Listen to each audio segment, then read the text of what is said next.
Hi friends, oxygen മനുഷ്യരാശിയുടെ നിലനിൽപ്പിന് തന്നെ അത്യാവശ്യമായിട്ടുള്ള ഒന്നാണ്. എന്നാൽ ഓക്സിജൻ തന്നെയാണ് നമ്മുടെ വില്ലനും. എപ്പോഴാണ് ഓക്സിജൻ വില്ലനാകുന്നത്? നിങ്ങൾ ഓക്സിഡേഷൻ എന്ന് കേട്ടിട്ടുണ്ടോ?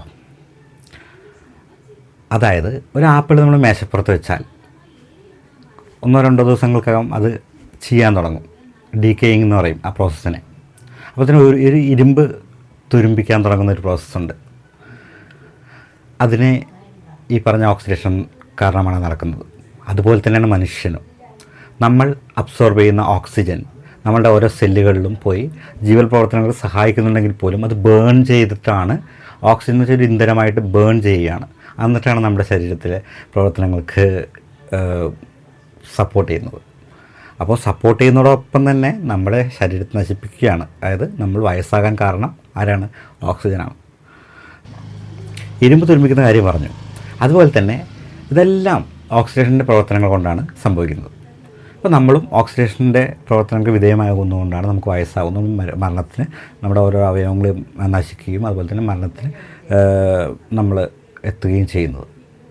അപ്പോൾ ഇനി ഓക്സിജൻ നമ്മൾ 100% ഓക്സിജനാണ് നമ്മൾ ശ്വസിക്കുന്നത്? അല്ല, നമ്മൾ 100% ഓക്സിജൻ ശ്വസിക്കുന്നേ ഇല്ല. 100% ഒരാൾ ഓക്സിജൻ ശ്വസിച്ചു കഴിഞ്ഞാൽ അയാൾ മരണപ്പെടും, തീർച്ചയായിട്ടും മരണപ്പെടും.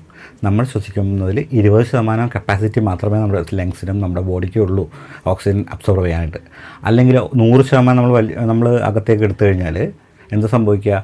നമ്മൾ ഭൂരിഭാഗം പേരും എല്ലാവരും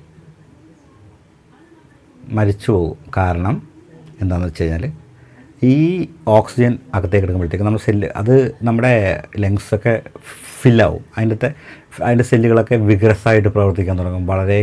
വളരെ വേഗതയിൽ പ്രവർത്തിക്കാൻ തുടങ്ങും. നമ്മളെല്ലാം പെട്ടെന്ന് നമ്മൾ മരണത്തിലേക്ക് കീഴടങ്ങേണ്ടതായിട്ട് വരും. അതുകൊണ്ടാണ് നമ്മൾ സ്കൂബ ഡൈവിങ്ങിലേക്ക് പോകുന്ന ആൾക്കാരൊക്കെ ഓക്സിജൻ സിലിണ്ടർ കൊണ്ടുപോകാറുണ്ട്. ഹോസ്പിറ്റലിൽ ഓക്സിജൻ സിലിണ്ടറുണ്ട്. അതിനൊക്കെ 100% ഓക്സിജൻ അല്ല ഉള്ളത്. അപ്പോൾ ഇനിയൊരു വീഡിയോ ആയിട്ട് കാണാം. ബൈ. ഇനിയൊരു